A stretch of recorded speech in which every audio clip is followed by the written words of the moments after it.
Karena anak-anak adalah penerus kita, penerus saya selaku orang tua. Jadilah penerus yang hebat. Hebat dalam sisi apa? Satu, hebat dalam sisi ilmu agama. Yang kedua, hebat dalam sisi ilmu keduniaan. Dan yang ketiga, hebat dalam membangun peradaban dunia.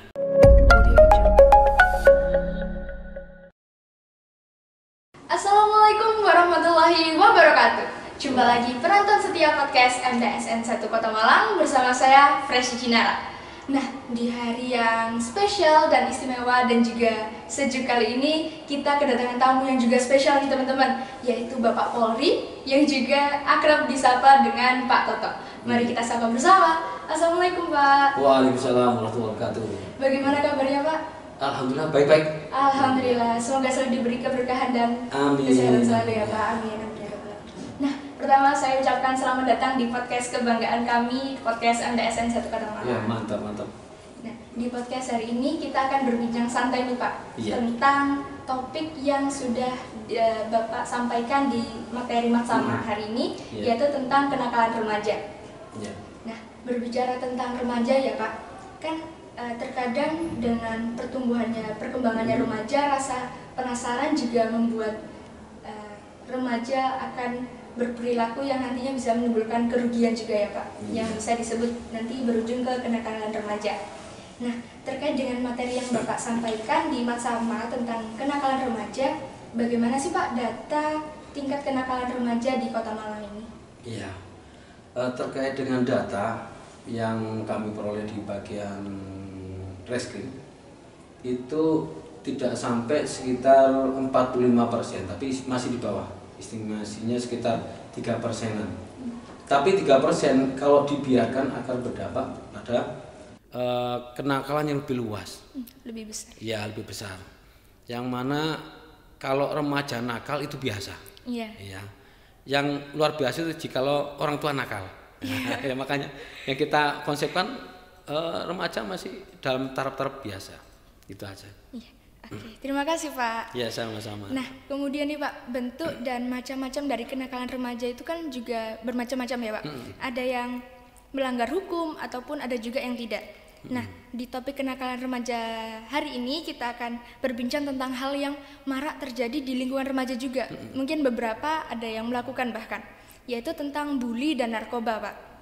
Mungkin Bapak bisa menjelaskan tentang seputar dua hal ini, tentang narkoba ataupun bully. Dua hal perkara ini tidak lepas saling mendukung, ya. Diawali dari perbuatan bully sendiri. Bully itu kan suatu perbuatan bentuk penindasan, intimidasi yang membuat orang lain membuat tidak enak di hatinya dan bahkan ke fisik. Nah, ini kalau dibiarkan itu dampaknya kepada narkoba, baik itu korban bully maupun yang pelaku bully, dan mungkin ditambah lagi anak yang berkorban itu adalah sasaran tembak dari para pengedar narkoba. Jadi tidak lepas ini, tidak lepas, saling mendukung keduanya. Ya, mungkin karena dari narkoba sendiri kan efeknya banyak yang menggunakan narkoba karena dia merasa stres. Ya, mungkin betul. dari bully ini bisa jadi salah satu faktornya. Iya, salah satu faktornya membuat orang ini biar mereka rileks, maka perlu dia mengonsumsi yang namanya sabu atau apapun bentuknya ya. Iya. Itu yang seperti saya sampaikan tadi. Iya Pak. Nah, mungkin karena tadi saya tidak ikut di materinya nih Pak, mungkin bisa digambarkan sedikit tentang bully itu atau mungkin macam-macam dari bully sendiri. Iya. Bully itu yang pertama bisa secara fisik, ya, bentuk-bentuknya bully itu. Secara fisik yaitu kekerasan yang mengenai kepada korban. Akhirnya muncul namanya bahasa di kepolisian penganiayaan. Ya. Yang kedua ada yang non fisik. Non fisik ini yang mulai merajalela. Ya. Fisiknya dapat, terus non fisiknya dapat. Yang pernah terjadi yaitu kejadian anak yang dibully, anak mana enggak, saya juga nyebutkan tempatnya. Jadi dia kategori tinggalnya di panti asuhan, terus dia dibully oleh temannya, ternyata usut punya usut si anak ini dituduh oleh pelaku bully ini telah bermain serong dengan suami si ibu itu. Ini terjadi benar. Dan ini Masya Allah ya, anak yatim seperti itu dibully seperti itu. Dan ini sudah diselesaikan kemarin di Polres, dan bagi pelaku kena ditahan. Ya, dan seperti itu. Ini makanya kita berhati-hati, anak-anak khususnya MTSN juga harus berhati-hati. Dia bermain dengan siapa dan harus ada bisa membatasi diri. Seperti itu. Ini jadi ada fisik, non fisik. Non fisik juga dibagi. Ada yang sifatnya itu cara nggak langsung dia fitnah, atau dengan yang sekarang pakai HP. Iya. Lewat media sosial. Medsos itu yang kalau di kita bahasanya cyberbullying. Jadi ada di tim, bukan di Polres ya, karena tim siber ini masih adanya di Polda. Tapi apakah Polres bisa? Bisa. Tapi alatnya nggak secanggih di Polda seperti itu. Jadi udah ada alatnya. Gampang saja, pelaku bully ada pelapornya, walaupun sinonimnya apa namanya akan ketemu di situ. Itu kehebatannya polisi sekarang. Masya Allah. Gitu. Terima kasih Pak. Sama-sama. Nah, kalau tadi membahas tentang bully ini Pak, sekarang saya penasaran dengan narkoba. Kira-kira Bapak sering tidak mendapatkan laporan tentang remaja yang menggunakan narkoba? Kalau secara jumlah kuantitasnya itu sedikit sekali, tapi secara kualitas, ya ini secara kualitas bicara bagaimana mereka ini direkrut untuk sebagai pengedar, ini yang bahaya. Berarti kebanyakan menjadi pengedarnya ya Pak? Iya, anak-anak muda sekarang banyak jadi pengedar. Jadi seperti itu. Diawali diiming-iming ketika dia salah posisikan di satu kelompok anak yang menurut dia itu enjoy, ternyata mereka adalah sindikat. Maka mereka tidak akan lepas itu. Nah, ini yang harus berhati-hati. Sekali masuk mereka akan diteror. Ya, seperti akhirnya mau nggak mau mereka harus berjualan seperti itu. Itu yang kita khawatirkan, anak-anak salah memilih teman. Ya, itu. Berarti salah memilih teman ya Pak? Betul. Itu bisa menjadi salah satu faktor yang menyebabkan adanya kenakalan remaja tersebut. Ya, betul. Nah, mungkin bisa Bapak jelaskan faktor-faktor lain selain faktor teman yang bisa menyebabkan atau memicu seorang remaja masuk ke kenakalan remaja. Iya. Kategori salah memilih teman itu diawali dari proses perasaan hati.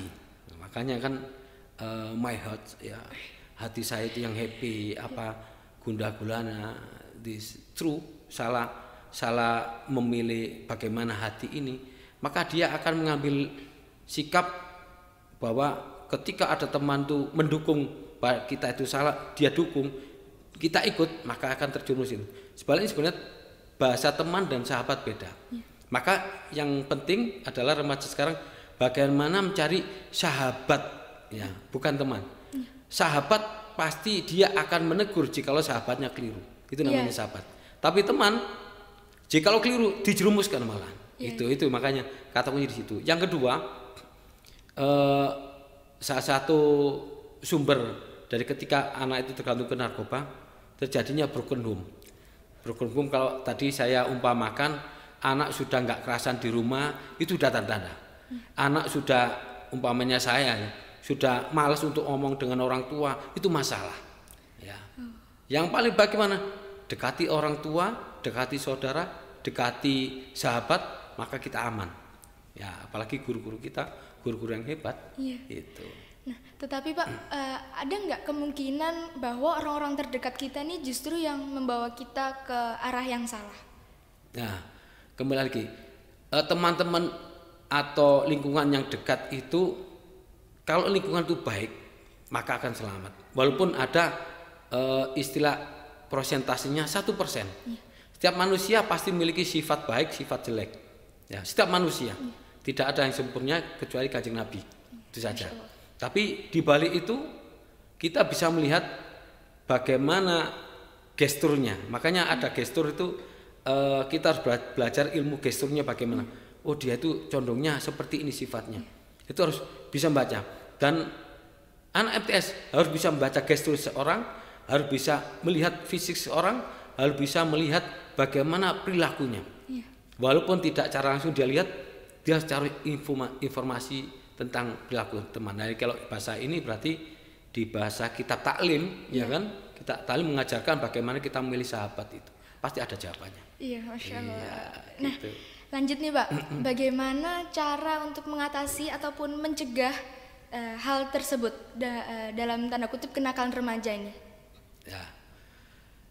Yang pertama dilakukan harus dari diri sendiri. Ya. Diri sendiri harus bisa memilih dan memilah perbuatan ini baik atau tidak. Itulah di dalam kitab fikih kan beliau sudah balik, ya. Balik itu bisa membedakan. Nah, kalau ada orang tua gak bisa milih, berarti dia belum balik walaupun orang tua. Nah, kan gitu bahasanya gitu. Harus bisa memilih dan memilah ini hal baik, ini hal buruk. Yang kedua, di dalam kalau secara Islami itu harus dibarengi dengan iman. Ya. Jadi iman dulu harus kuat ini. Iman ketauhidan kepada Allah. Andaikan seseorang ditaruh di satu lingkungan yang jahat, tapi imannya kuat, dia akan merubah yang jahat menjadi baik. Sebaliknya jikalau imannya lemah, walaupun dia ditaruh di satu tempat yang baik, maka semua akan terkotori dengan keburukannya. Seperti itu. Itu adalah iman. Yang kedua, harus memiliki ilmu. Ya.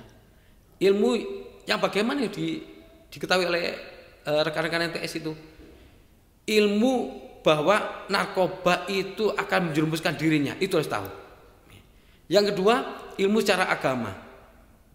Wal khomru wal maisiru, ya. Salah satu ayatnya kan. Jadi salah satu kemudorotan ketika dia ini dalam kelompok-kelompok khomer itu salah satunya juga narkoba. Itu. Ya, itu. Jadi ilmunya harus dia paham, ilmu bagaimana mencari teman, bagaimana dia memilih dan memilah, terus bagaimana dia bahwa ini dijustis oleh Allah, ya Tuhan kita itu bahwa ini enggak benar. Ya. Yang ketiga, ini yang terpenting. Amaliyah kita. Berbuat bagaimanapun kehebatan kita, kalau tanpa dibarengi dengan iman dan ilmu, maka kita akan salah kaprah, salah memaknai seperti itu. Ya, itu. Berarti yang paling utama dimulai dari diri sendiri dulu ya Pak? Belum, dari diri sendiri. Dengan memilih 3 kriteria tadi. Iman, ilmu, amal. Amal. Iya. Nah, mungkin saya pernah baca dari website, salah satu website, bahwa cara mengatasi dari misalnya narkoba ya Pak, dengan kita harus percaya diri kalau misalnya kita bisa menghindari hal tersebut. Itu benar atau enggak? Secara hitung-hitungan bisa benar bisa tidak. Ya. Kenapa saya nyatakan itu benar? Jikalau iman kita kuat, maka sehebat apapun godaan itu, kita akan menolak itu. Tapi dengan cara yang halus pasti. Gak akan frontal. Karena ketika kita frontal, nyampaikan bahwa ada teman kita yang terjun narkoba, oh kamu itu nuding-nuding, pasti suatu saat kita akan diserang. Ya. Dengan cara apa? Mereka lebih soft. Ngajak ngumpul-ngumpul dulu, minum kopi, atau kopinya campurin narkoba. Nah, itu yang bahaya. Makanya ini kita bukan frontal, tapi menentang mereka dengan cara halus dan mengiring mereka kepada jalan yang baik. Itu aja. Jadi jangan sampai kita gampang menjustis. Dan ingat, di dunia itu pasti ada orang baik, ada orang jahat. Itu saja. Ya, yang kita ingat. Harus digaris bawahi. Iya. Ada perbuatan baik, ada perbuatan jahat. Pak, kenapa kok ada yang jahat? Kejahatan tidak akan bisa dihapus kecuali kematian yang menghapuskan. Ya, kata kuncinya di situ. Ya, maka polisi kok gak bisa tidak akan mampu, walaupun polisinya berupa malaikat, ya, malaikat pun, kecuali malaikat mencabut nyawa ya, itu dia menghapus kejahatan tidak akan bisa, karena sudah qodratullah, sunatullah di situ, untuk meraih mau dia mau cari surga atau cari neraka, dia tergantung nafsi kembali. Gitu. Terima kasih Pak. Iya. Nah terakhir nih Pak, pesan-pesan dari Bapak untuk kita semua anak-anak di Indonesia, khususnya di Kota Malang, mungkin bisa Bapak sampaikan? Iya. Baik anak-anakku sekalian dimanapun berada, kata kunci untuk kita menjadi manusia Indonesia yang sempurna, ya. Saya berani menyampaikan anak-anak yang sempurna. Karena anak-anak adalah penerus kita, penerus saya selaku orang tua. Jadilah penerus yang hebat. Hebat dalam sisi apa? Satu, hebat dalam sisi ilmu agama. Yang kedua, hebat dalam sisi ilmu keduniaan. Dan yang ketiga, hebat dalam membangun peradaban dunia. Ini yang kita minta. Masya Allah, berarti udah ada 3 kata kunci yang harus kita ingat terus ya Pak? Betul. Masya Allah. Nah Pak, terima kasih atas waktunya sudah menyempatkan untuk berbincang di podcast ya, MTSN. Sukses selalu untuk MTSN. Amin, Masya Allah. Nah, semoga kita bisa bertemu di lain waktu dengan topik yang lain juga ya Pak. Siap, oke. Terima kasih Pak atas waktunya. Sama-sama. Sekian podcast Mat Sanewa hari ini. Jangan lupa tekan tombol like, subscribe, dan komen, dan juga share agar teman-teman bisa mengikuti terus podcast Mat Sanewa berikutnya. Sampai jumpa lagi di podcast selanjutnya. Wassalamualaikum warahmatullahi wabarakatuh.